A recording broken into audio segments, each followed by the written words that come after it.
Oh, hello and welcome to Radio Somanat. Thank you for being here. Thank you for listening. I am here today with Tessy Beckené and Lucy Carliell, and we are talking about something very specific. We're here to talk about ADHD and how it intersects with this wonderful world of somatics that we all find ourselves in. Tessy is an ADHD coach and counselor. Lucy has been diagnosed a little bit over a year ago as ADHD. And so that will be coming into this conversation. And so, as always, my invitation to whoever is listening is, to see what feels really nourishing, what feels really inspiring, what feels unique or interesting, what captivates you about this conversation. So we'd love to extend that invitation. First and foremost, Tessy, Lucy, welcome. Thank you so much for being here. Welcome to Radio Samanat. Thank you, Whitney, for having me. Yeah, absolutely. Thank you. All right. So per usual, we're going to begin with what brought you here, what brought us into this moment together. So of course, what we share is that we are all Samanats. Lucy, very freshly so, just recently joined this community. And so whoever wants to start here, but I'd love to hear from both of you. What were you doing before you found the somatic school? And what had you make the decisions that you made to pursue this specific path in your life? Do you want to go first, Lucy? Can do. Yeah, so I think really the ADHD kind of set me on a path, really. I think developing this awareness of my needs, my mind, my body, and my nervous system. So kind of experiencing cycles of, burnout, and being diagnosed about just over a year ago. I've been doing quite a lot of kind of inner work, I guess you can say, looking at sort of the conditioning and how my body has experienced kind of poor mental health, physical health at times as well, and just really understanding the impact of my environment, the systems around me, and my own personal experiences and how they impact me and how I want to choose to show up in the world. And that really led me to explore kind of around sort of June time, I think it was, how I could really kind of connect with myself, probably properly for the first time, in a conscious way. And then, I kind of came across the somatic school as an approach, and an ethos, and it just, it captivated me, to be honest. It was everything that I was looking for. And I just felt like it was full of promise, but without performance, I think. And that really was very important to me.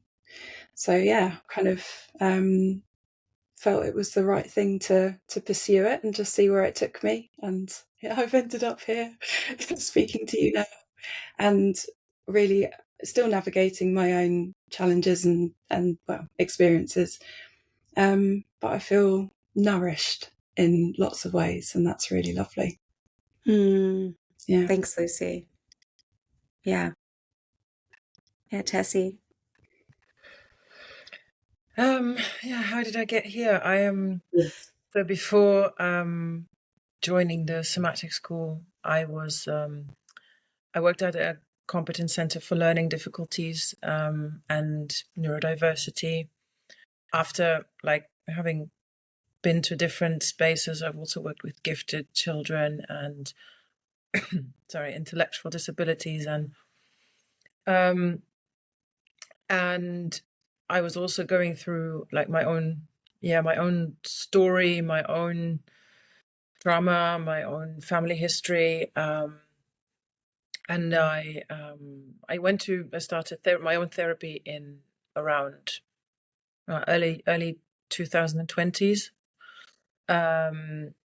And in that, I just, also lived through and got to experience myself again as also someone who's hypersensitive, someone who's struggling to make the difference between this is my emotion, this is your emotion, and things getting mixed up and mashed up, and then me going into overwhelm.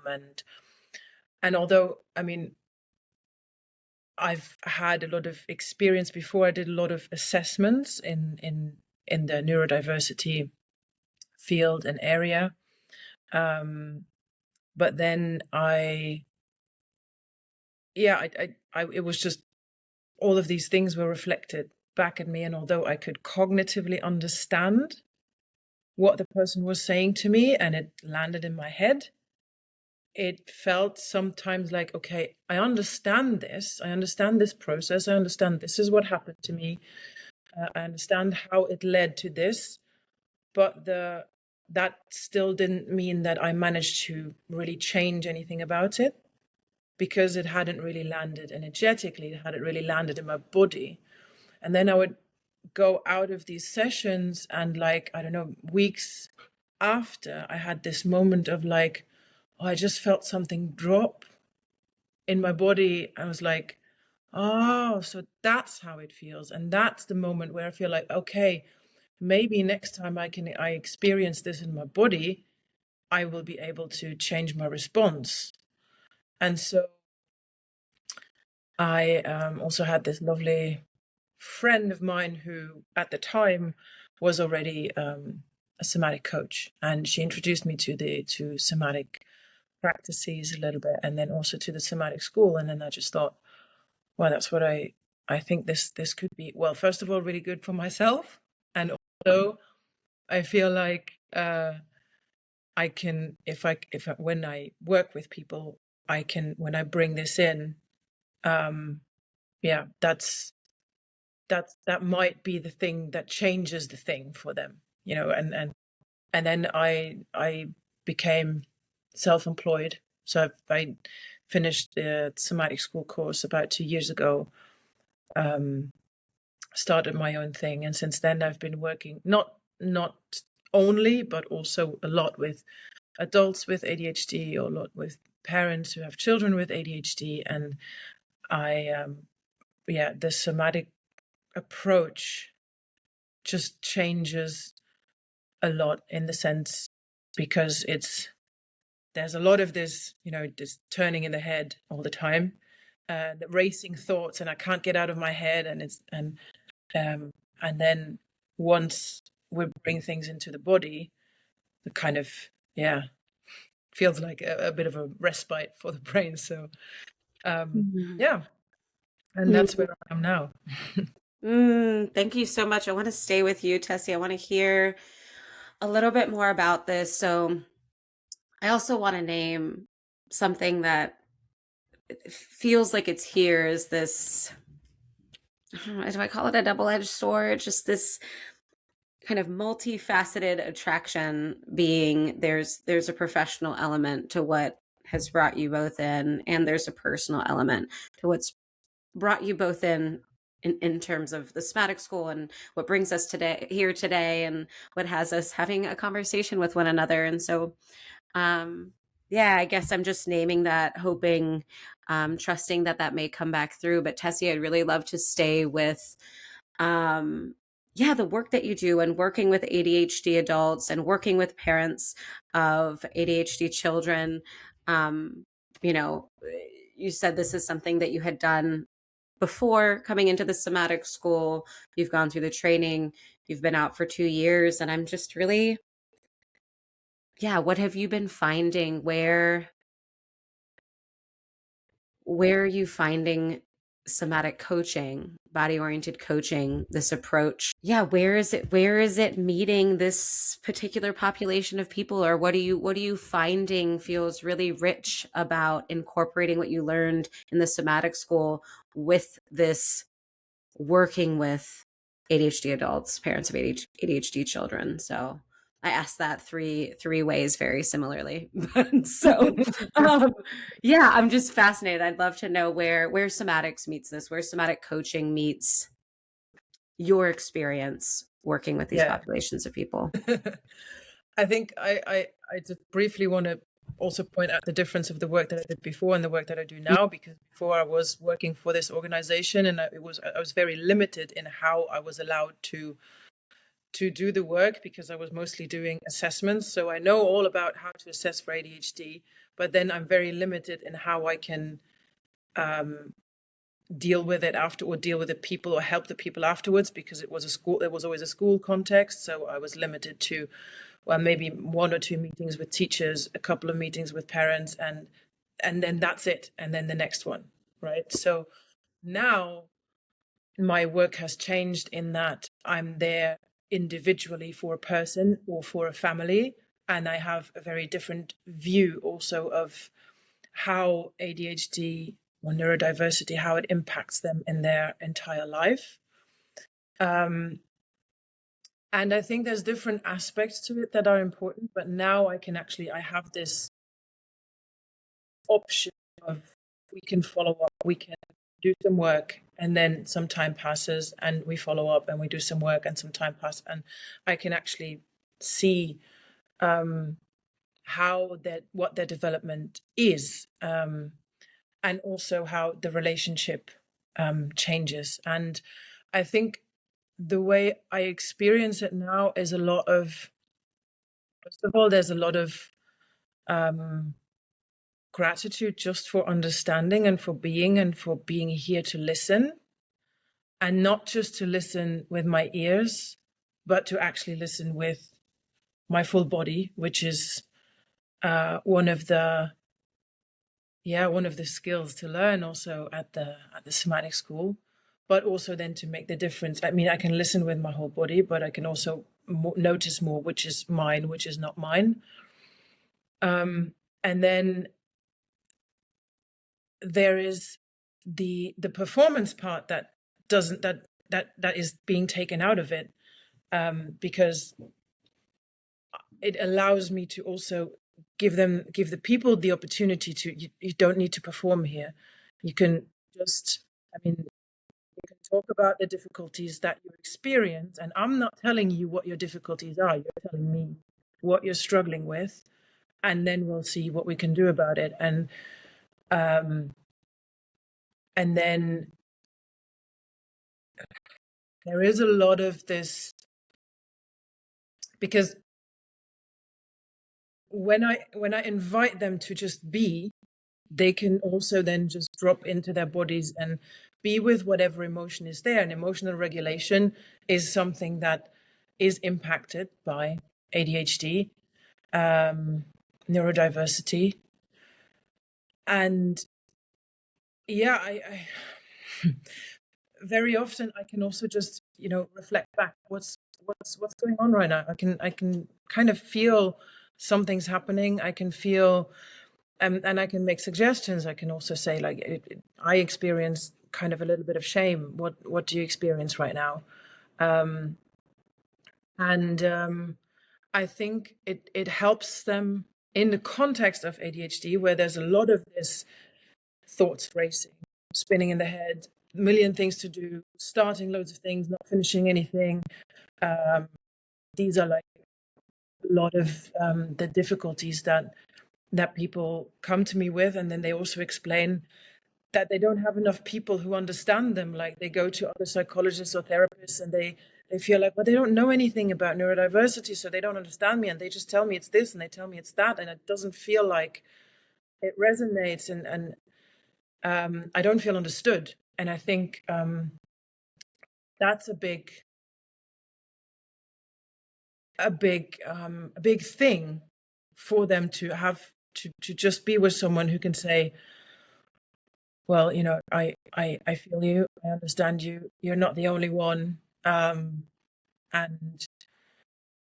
let's just see what all of these emotions are about. And the moment we can, I mean, meditation, for example, is something that many therapists will then recommend, and many people will come and say, I can't do meditation, like I just want to sit down 2 minutes and like my thoughts are going, that's not for me, and I get nervous and I get hyper. And but the moment we start just going into the body and be like, okay, I'm not asking you to not think anything. I'm just inviting you to see, what do you notice in your feet right now, right? So they're not emptying their heads, but they're still dropping. They're focusing on something, and that is just easier. And then what I see over time is that maybe they come back with feedback after, I don't know, 6 months of practice, because all of this is practice and is also possible for someone with ADHD to practice, but it needs to be achievable, or it needs to feel like, okay, I can do this.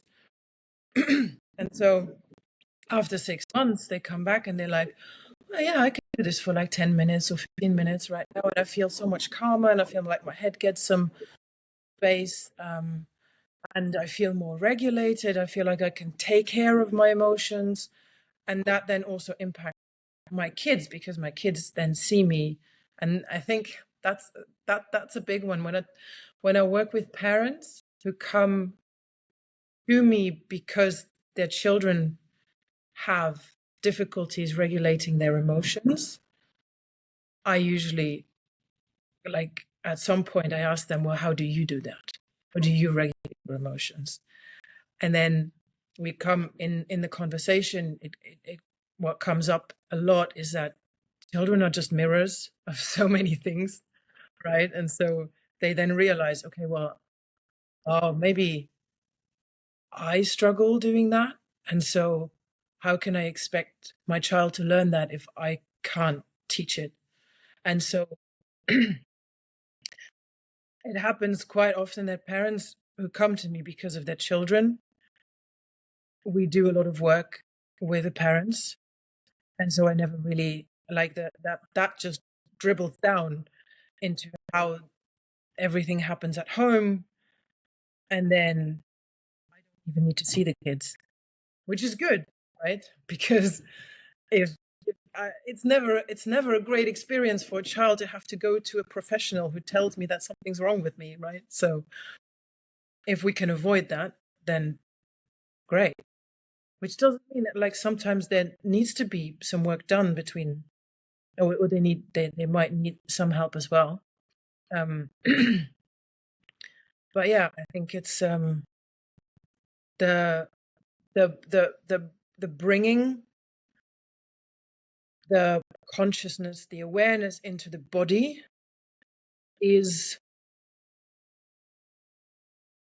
a stepping stone into emotional regulation, if that makes sense. And in that way, somatics is great. I have so much, but I actually want to check in with Lucy. I want to check before I go on my tangent and my reflections. Yeah, I'd love to just hear Lucy as you're kind of receiving that and listening to that. I'm just wondering if anything is sparking or landing, or what's going on for you over there. Oh, to be honest, it makes me feel so grateful that this exists, that this conversation exists, that you're doing this work, Tessy. It has so much meaning in it, and all the way through it. So thank you, firstly. Really, and yeah, thank you to the Somatic School for existing, and for the people who put in all of this work to create and hold this space for us, because there is a deep sense of kind of exploring and healing, but also wanting to bring these insights and bring this experience into helping other people. And I think that is just, those are the ripples, aren't they? The dribbling down, the ripples. It's it's a magical gift, to be honest. that's my experience of it so far, and I'm only on module 2. So, but yeah, as you were talking, I was kind of, there was just so much that was kind of coming through, and I think the main things that were really resonating, that I was kind of resonating with, are this sense of, this kind of deepening sense of self that is, that you're able to kind of safely explore through the work that we're doing, through the training, and actually through the kind of community space that's held, and how you can show up. And you can show up in your pajamas, you can, you can eat whenever you need to, you can lay down, take a break, it just, there is so much, there is just, I mean, I keep coming up with the word magic. It really is this kind of unassuming sense of ease in this kind of magic. I mean, it's so simple, and yet it's so powerful. The sense of, kind of do less, and, kind of easy does it. I think it's just, it's the kind of the soft landing permission slip that, for me personally, in my lived experience, has done more to kind of heal me, or for me to be able to heal myself, than many other routes I've taken, and people listening to this may have also experienced themselves. And I think that the thing, when you were talking, that's really resonating is that that's kind of it's coming from within. So, the work you're doing, Tessy, and the somatic school itself seems to be allowing this kind of whole person-centered approach, which is so valuable for someone who may be navigating their own kind of healing experiences, and potentially also, for me, with someone with a neurodivergence, I think there's a stat that says children with ADHD have received 20,000 more kind of micro kind of criticisms, or kind of angles of conditioning that kind of disrupt the sense of self. And I think that's so relevant to kind of bring into this space where you can show up as your whole self. You don't have to have all the answers. You don't have to try and perform or feel like you need to navigate things in a certain way, or people please, or I think just all of that strips away the risk of overwhelm. And in doing all of that, I kind of feel that we as individuals, as society, as leaders, we can look at that and just see that's the playing out of the showing up as your full self. Like, and the result of that is out of this world remarkable. And I think if we could apply that, that insight a bit more in real terms around us, and let that ripple kind of come through, that's the world I would like to be in the future. That's, I think we're getting there. So I think also what really resonated was when you were talking about kind of the listening into the body, but also the awareness that we are in our heads a lot, and the two are, well, I think really the two are beautifully coexisting if we allow them to be heard and respected and honoured. And I think that in my lived experience, I've really, that's been a real battle of duality kind of that's formed over the years in differing ways. And now I'm seeing that there is an evolving approach that I can take personally, and I can live by, and I can choose to live by, and is actually accessible to be able to learn from and then bring out further into the world through my own sharing of my experiences and helping other people through theirs. And I think that's just so beautiful, because I've always felt that the two are kind of one or the other, or that they conflict or create friction.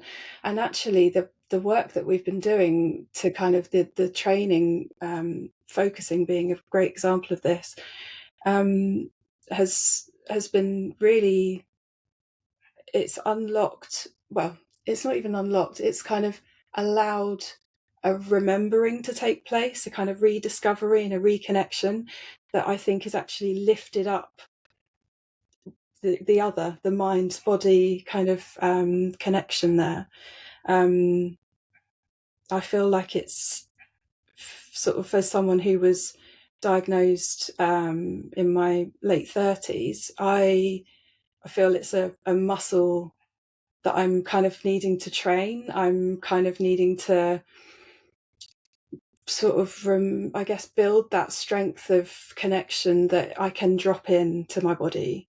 I can be guided through the steps to get there in a safe environment that you can feel very vulnerable, but yet also I can be given the space to be able to sense make, if that's the right way of saying it, out of what I'm experiencing, and there's no judgment, and I don't have to have a finite, perfect bubble of an answer. And then on that as well, Tessy, I think the other thing that resonated was the sense of it's in the now, it's rooted in the now, and you don't have to be stuck in the past with all the stuff that might have happened, or whilst you are bringing that into the present moment, what is showing up for you right now and how do you feel right now? I think that's something that is, it's just, yeah, it's magical again, because it's that rooting back in and anchoring, okay, like, who am I right now? And none of this has to define me. My ADHD, my way my mind works, the way people perceive me, all of those things that might be happening, what's really true for me right now, and honouring the relationship of the two, I think is, yeah. And I fully agree. The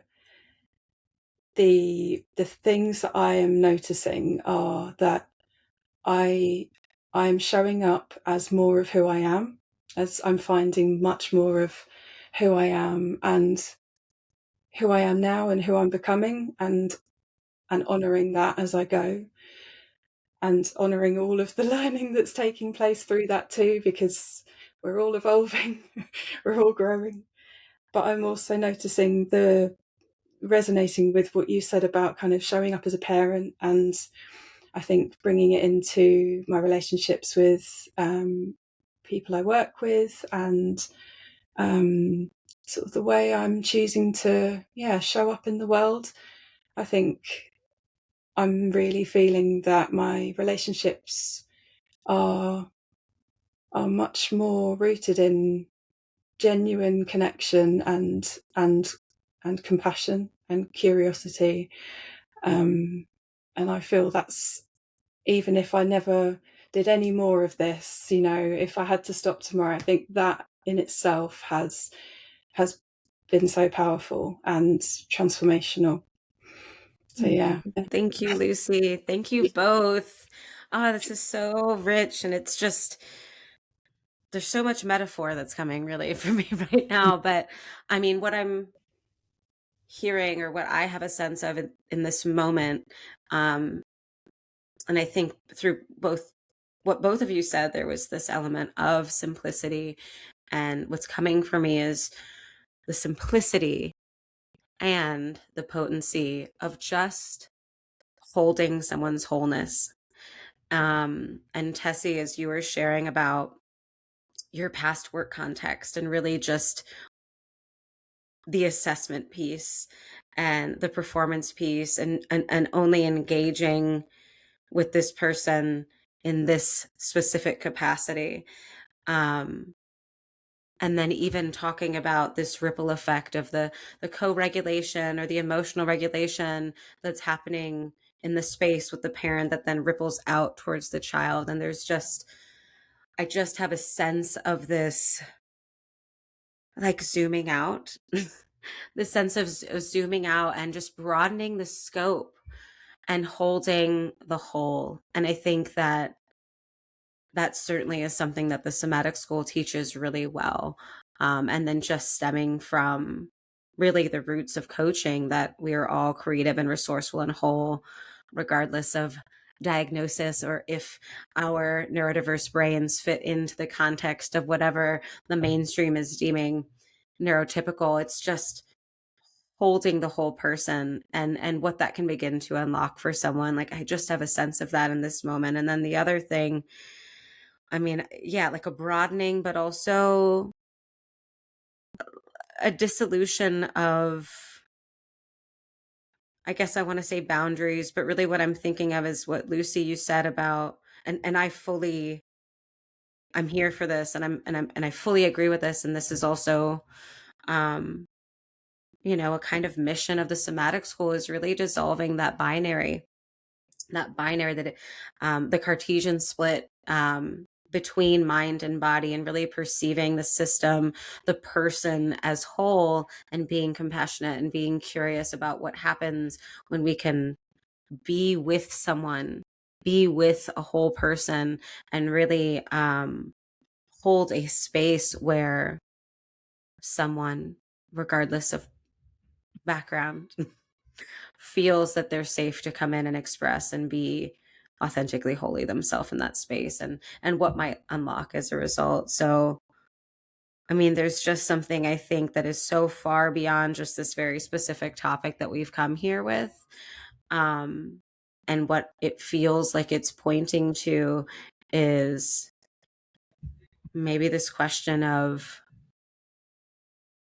how are we wanting the world to change as a result of this work? And in just hearing both of your shares, there's something about, this shift from performance. I mean, even like the assessment piece, like a movement from performance, how we're performing as human beings, how we're fitting into whatever systems impact our realities or we participate in on some level. But this shift from performance to permission, and what that allows for, and the softening that allows for, and the opening up that becomes possible, where yes, someone who's previously believed that they can't meditate might learn to be with themselves and be with their body and be with their whole system for a growing increment of time, 5 minutes, 10 minutes, and what that does for, like you said, Tessy, a sense of self. And then, as you shared, Lucy, too, I mean, just that kind of statistic, or that idea that you shared, that people who are ADHD are experiencing however many more kind of micro, what did you just micro, I mean, I'm just imagining them as standards or rules or judgments that they might be holding for themselves as a result of what they're receiving from outside, the external conditioning that's coming in. So that's a heck of a ramble, but yeah, I'm just with this idea of what that broadening of the scope, and what that receiving of a whole person, what that does for people, for families, on an individual basis. And yeah, I guess what I'm curious about from here is that possibility that we're talking about, the potential of that in individuals. I mean, I think is palpable, and it's what we've been, conversating around. And I'm curious to hear from both of you. Yeah, what does that make possible in a wider sense? Or how does that have the potential to invite real change or create real change in the world? What are the repercussions of this whole self holding, acceptance, permission? What might that do? Yeah, beyond individual relationships, what might that do for the collective? So I think it does a whole lot for connection between humans, because when it comes to this process of being able to just be your whole self, there's a whole process of acceptance of myself going on. So because many people with ADHD have experienced a lot of, you're not good the way you are, you're wrong the way you are, and you have to change, or there's something, we need to do something about you because you don't fit the societal standards. If we're looking at what these diagnoses actually are, if we look at the manuals that describe the diagnoses, they are nothing but descriptions of behavior. They're not an explanation for anything. They're just a description of behavior that people have come together and say, well, we see these patterns and they don't fit the standard. They are a problem in our society because they don't fit. So that's what people experience a lot. Also, as they go through, I don't know, maybe a process of going to school, growing up, being told off like a lot more than other kids, and then also coming into a workplace where being yourself isn't fully accepted because you might be more flexible and you might be more creative, but that's not what is expected, because you're expected to play by the rules of, like, I don't know, you have to be there 9 to 5.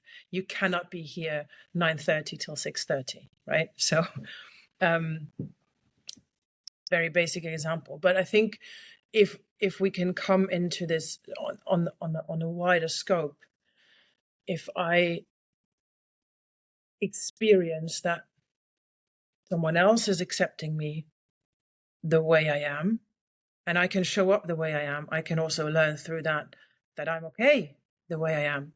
I'm not wrong. And I can be loved for that, and I can love myself for that. And not everything about me is bad, and I have really good qualities about myself as well. And in that sense, when you actually think about what does the word neurodiversity mean, it's not one particular population that is neurodiverse compared to others. We're all neurodiverse, right? None of us are wired the same. Diversity is the game, right? So, and if we can come into contact with that, and everyone has work to do on themselves, like whether ADHD or not, everyone has got work to do. And I don't have more work to do. Maybe it's different work that I have to do than someone else, but it doesn't mean that I have more work to do than someone else. And I think when I can come into connection with that part of myself, where I love myself and I'm accepting myself, then I can make space for real change in myself. But then I can also show up in my authenticity, and I can also come and meet someone and say, okay, look, I don't know, I'm just naming a random example. I struggle with being on time. And the other person says, cool, I'll have time to have a drink then by myself, so, and just spend some time with myself. I'll expect it. It's not easy in the in the business context, because obviously I have to also accept that, I'm working with this population that very often clients are late. But I can adapt to that, and I can also take that time for myself, as in, okay, well, someone's 20 minutes late. Well, I can then take care of myself, regulate myself. I can deal with it. It's not like I have to blame or shame the person for it. Because usually when they do show up, they are already stressed and like, I'm so sorry, I'm late, I didn't want to be. And I'm like, it's fine, don't worry, have a seat. Would you like a drink? Let's just, ease into it. And in that experience, I think there's a lot of, when I'm not feeling so much shame about myself, I can also reduce the shame in relation to other people, and that creates connection. If I can show up authentically with someone else, with my vulnerabilities, then the other person might feel like, okay, I can do the same. And then real connection can happen. That's the real power in, if we can bring that to a wider scale. And I also teach training courses to teachers who work a lot with ADHD. And it's always my main message, when the connection to the student is okay, everything else is going to get better. So let's work on that first. And then many of the other difficulties are just going to, yeah.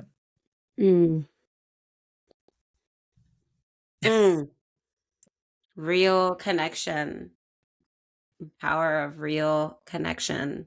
And when we can meet ourselves in our fullness and wholeness without shame,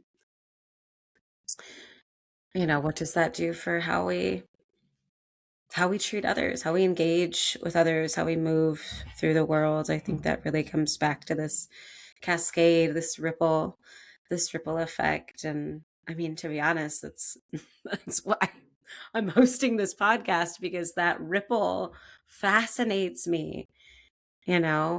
What this turns on, allows, softens in one person, that just extends out so far, through connection, through real connection. Thank you, Tessy. Oof, beautiful. Yeah, Lucy, same question, or whatever's alive for you in this moment. Oh, many things. Yeah, just kind of touching on something you just said. I think it does ripple out, and it doesn't. I think something that's so I don't know what the word is. So I want to say life-giving for, I think, for everybody, to be honest, but especially in my own experience with ADHD, the fact that there doesn't have to be this finite, you've got to this point. It's not like, it's obviously we're in a coaching space. I, as a person, I'm very driven, and I've grown up with kind of that like high performance kind of thing, possibly built in me from conditioning, but also I think very present in, I think Paul says in his amazing training about like the potatoes at the bottom of the barrel, and or the bag, and they have this innate drive and desire to thrive. They want to succeed, to grow.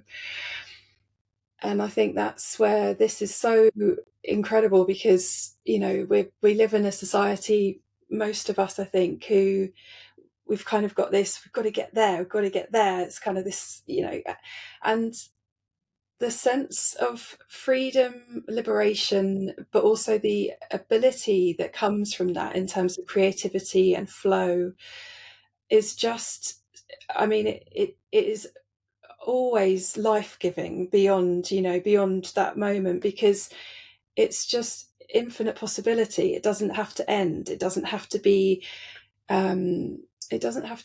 sort of, whilst it's contained in a safe space within the coaching space, it's endless. You can be in a kind of focusing session, and you can go into places inside yourself that are of another world. They are of imaginations, but they're real. They're in you. They are the wisdom of your own inner knowing, and they're speaking to you, and you can connect to them. And you can do that at any point.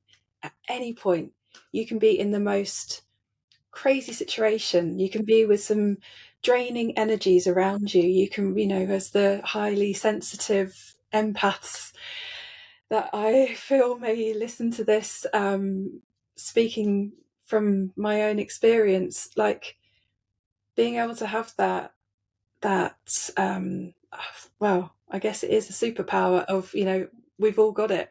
We can all drop in, but it's about having the tools to be able to understand how we can do that. And I think that's something that, we don't always get from the sort of the content, the social media, the self-help, all the bits that we're digesting. And I've found a lot of that so helpful. But I think now there's this kind of, okay, so what do we do about that then? How do we actually apply that? How do we leverage all of this incredible insight that we can access?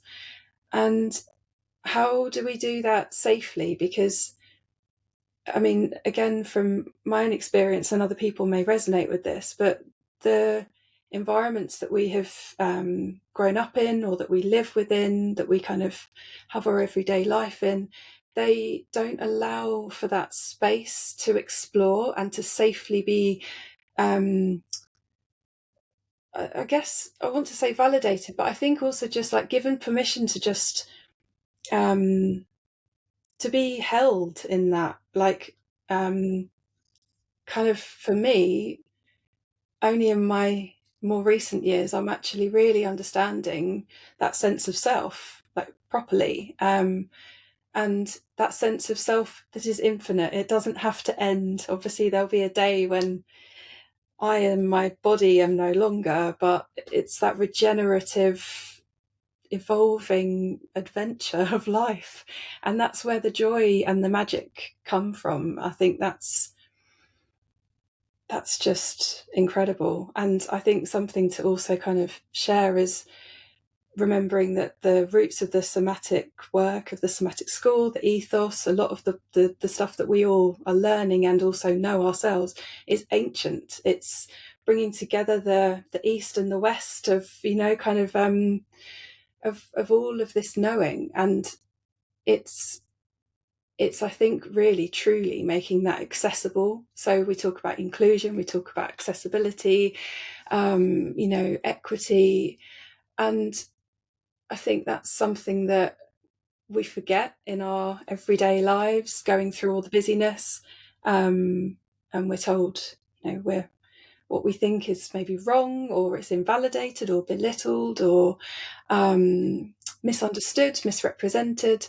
And actually, there's that remembering that you've got it inside you. So it's helping people to gain the tools to be able to unlock and just be with that and not be scared of it. Like, you don't have to be scared of those things that are coming up. They aren't going to hurt you right now. You've got control. You've got full control. And yeah, I think that just speaks to kind of the environment that the school create, that we can create in a coaching session, that container. And I think that's something that, again, it's easy to forget in our day-to-day lives, in leadership or in education. There's that kind of sense of maybe fear or control or scarcity, lack. But yeah, there's wholeness, and we can remember that. We can kind of anchor back into that. Yeah, so I suppose that's probably, yeah, I'll leave it there. I could go on forever. Me too. There's this really important question that I feel like I want to ask as a result of this. But first, there's something really lovely in, I think it's been present through this conversation, but in something you just shared, Lucy, it sparked for me. And it was actually something that was coming up for me earlier today. I don't need to mention what sparked it, but this idea of, like, we're outsourcing our knowing, y'all. Like, we're outsourcing our knowing. And I think what's really, like, I always have a word. My word is potent today with you all, but just like the potency of our own knowing and our very ingrained, ancient human ways of knowing, our intuition,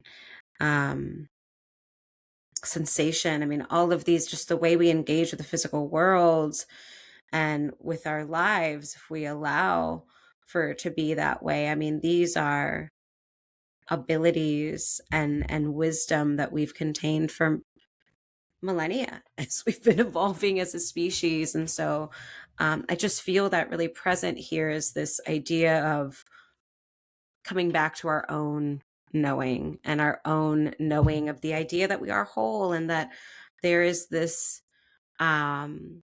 organic, ingrained, just the potatoes, right? There's a reaching towards growth and evolution and a trending towards light in that story that I think when we forget that, it's what has us outsourcing so much of our knowing or not trusting ourselves completely. And then when you add like the micro conditioning that you mentioned, Lucy, that micro conditioning or the messages we're receiving about whether we are normal, typical, we fit, all of these words that have come up. I mean, I think that outsourcing of knowing, one, turns on even more strongly.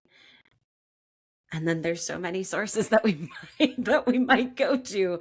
And so there's something about that coming back into self and trusting our own wisdom and trusting the wisdom of the body and trusting the system and the trending towards growth that feels, I don't know, really palpable as it pertains to this specific topic and way beyond what the topic that's brought us all here today. But what I'm really curious about, I mean, we've named so much that feels so rich and lovely, and yet on a wider scale,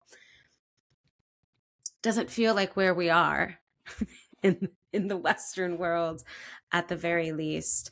And so yeah, our day to day, right? Yes, if we can accept ourselves wholly and completely, if we can be held in / curate spaces where people can be witnessed as their whole selves and can experience that permission and acceptance, it impacts how they relate to the world around them. And yet, like, there is something about how can we bring this? In what ways can we really bring this in a tangible way into our day-to-day lives, into the reality and the systems or the work or whatever it is for us that's not quite there yet with all of this. And so I'm really curious to hear from both of you on that. How do we operate in kind of our greater reality that doesn't yet mirror this level of permission and acceptance?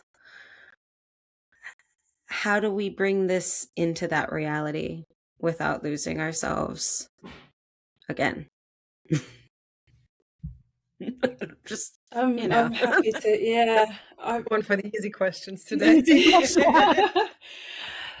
Some things that come up for me in that are kind of, I guess, really sort of naming where we are at the moment, like the behavior that we see from some of the like global leaders, the rise of AI, the systems that we work within in terms of the traditional working world, education system. Obviously there's nuances within all of these things, but the kind of the general place that we are at the moment, it does feel, it can feel quite a scary place to try and show up as your full self. But I think what I'm seeing is that there's the kind of where we are right now, I guess, as me in my years in this generation, we're coming from a place where we've been, generations have not had the tools necessarily to be able to have this remembering and this sense of connection. There were other tools available potentially, but there was also a lot of avoidance, a lot of numbing, a lot of pain actually that was, I think, created in certain environments and dynamics. And I think the thing that's kind of really relevant here is in gaining the tools for myself that I have been able to begin to kind of practice and work with has an impact, like ripple impact that is actually probably unseen and unknown in a lot of ways. But I have already seen the changes with my children, with my partner, with the way I choose, I think, the way I have choices, the way I choose to show up. And we can't fix it all, and we're not responsible for everybody, and we can't change people or the way people choose to do things. But what we can do is take radical responsibility for ourselves, for our own work, and for honouring where we are as a generation, as a society, as a world, as a collective. And I think gradually, I mean, that innate sort of desire to thrive and to grow and to find light is in all of us. And it's in a remembering. Like, it may sound kind of hippie and cliched and new age, but I think really it's just coming back to that and anchoring it in. And I think that will create the change that we need to see. But it can only be done, in my current opinion, with curiosity and compassion. And I think without those two things, that's where we get labels and expectations and obligations and misunderstandings, and things kind of take hold and skew the shape that things want to evolve into. So I think we just need to keep talking and keep challenging and questioning, not from a place of blame or hate, but from a place of like, how can we do better? How can I do better? How do I want to show up? What choices am I going to make today? And helping people to navigate that for themselves. So yeah, it's lovely. Yeah, really. I'm like, welcome to the somatic school. This is how you talk. You're in the right place. Yeah, that just reminded me of I'm currently reading Social Presencing Theater, which is actually a set of skills that's introduced in the body oriented group coach certification, kind of newer offering. But I was fascinated with it in the group coach training and trying to get them to do a training here where I live. And I've been reading the book, and I just read a piece today about the smallest possible change. And so when we're in, I hope I don't butcher this, when we're in like a state of stuckness, I mean, it is an invitation to joyfully accept challenge. And when we're in that place, what is the smallest possible change there that's just going to create a little bit more space for growth or evolution or what wants to emerge? And so I'm really reminded of that. That really struck me today, because we have this propensity to want the big, dramatic, right? Shift, change, growth. And yet almost everything follows this pattern in nature.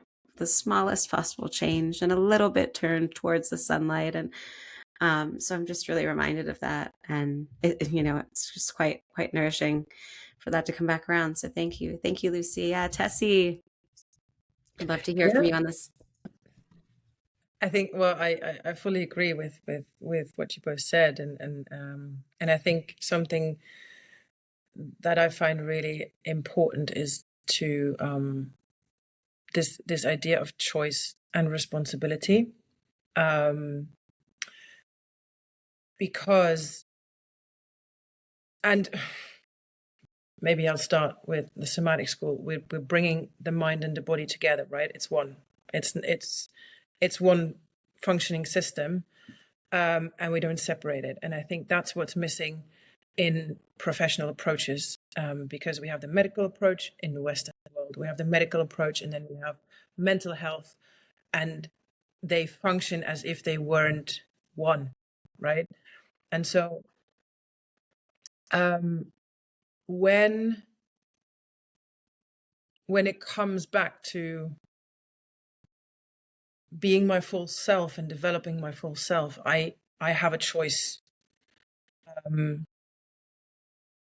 And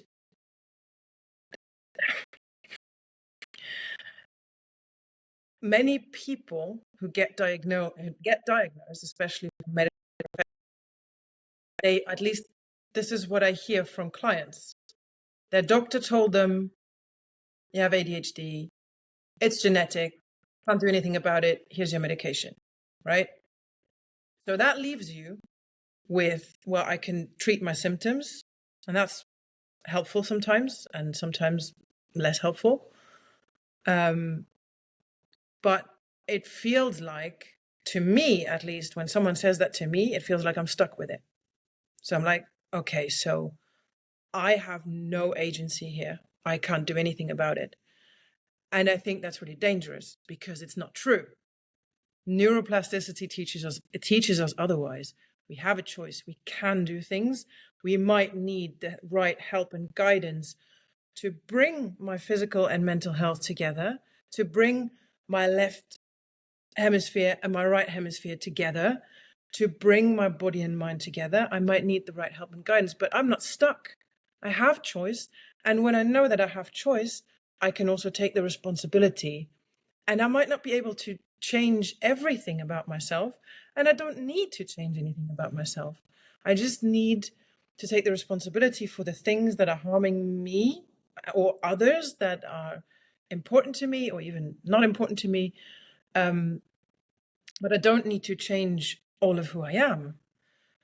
But just the fact to know that I'm not stuck is opening up so much space inside that maybe that gives me the space to accept myself, and then also to accept, okay, well, what are the things that I want to change?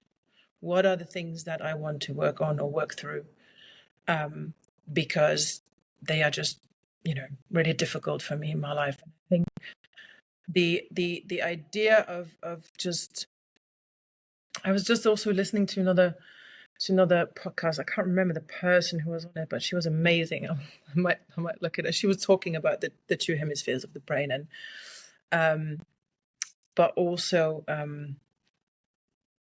this idea of when you're what science sometimes, that scientists should be careful about what they name as fact, because whatever is a fact is only a fact until it's proven otherwise. So what makes it right?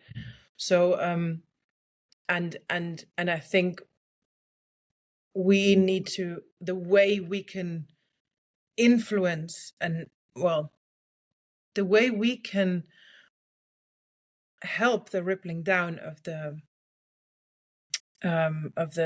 change that and the connection that can be made is by maybe offering a perspective, but also be really careful about how we phrase that and how it might be received by the person, because we might be the ones who are creating stuckness or a blockage with the other person when we say something like, well, it's genetic, can't do anything about it, I have to live with it. That, for me personally, is like, okay, I don't trust you, because you're taking away my choices and you're taking away my responsibility. So no, not going with that. But it also personally took me quite a long time to get to that point of just not letting anyone tell me that there is no option, that I don't have an option. And it I think it can go really deeply into that conversation when it comes to overwhelm, depression, burnout, because people then also feel like there's no choices left for them. But we can also break that narrative and just open up a little bit of space where you can, and when you can experience the change, and it might just be a very tiny little thing that happens in your body when we can just stay with an experience, a sensation or a feeling for a little bit longer, and then we experience something's shifting, something's moving, something's happening. that means I'm not stuck. And when I experience it, my brain takes it on as this is an option, this is a possibility. So it might also become more likely with other things in the future. And the more often I experience it, the more likely it becomes. And I think just having experienced that at the somatic school, and then also being able to take that into the world and experiencing people noticing that things can move, things can shift, is just it's amazing to feel people grow in, they have agency. We could be here for a whole other hour or two. Thank you, Tessy. Yes, this choice, this agency that we have to not accept these narratives or these blanket statements or these labels that say there's no space for growth or evolution.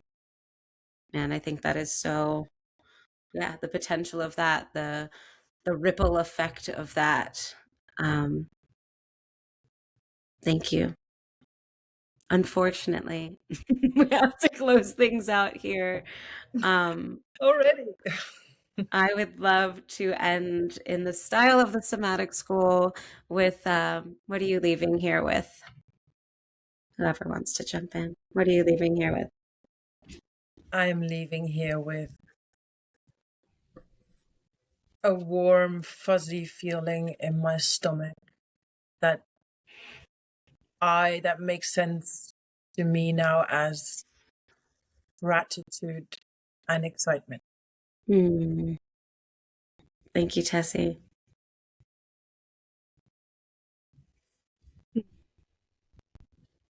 I am leaving here with deep appreciation for everything that's led me to this point, and for this honouring of the sort of the mind, body, and actually the sort of soul, spiritual, intuitive, knowing part of me, that's connected to everything and everyone. And the magic of that, really. Thanks, Lucy.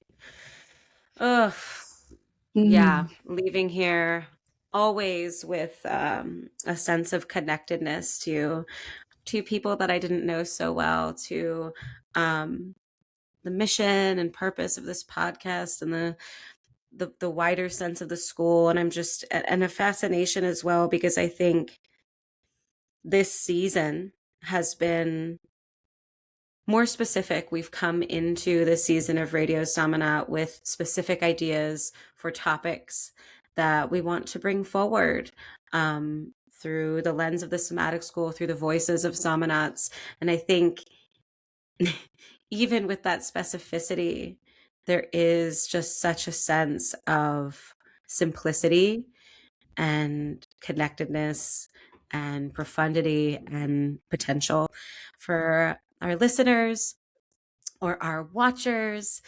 I hope that you take a moment to check in with yourself and ask yourself what you're leaving here with. Did this spark something for you?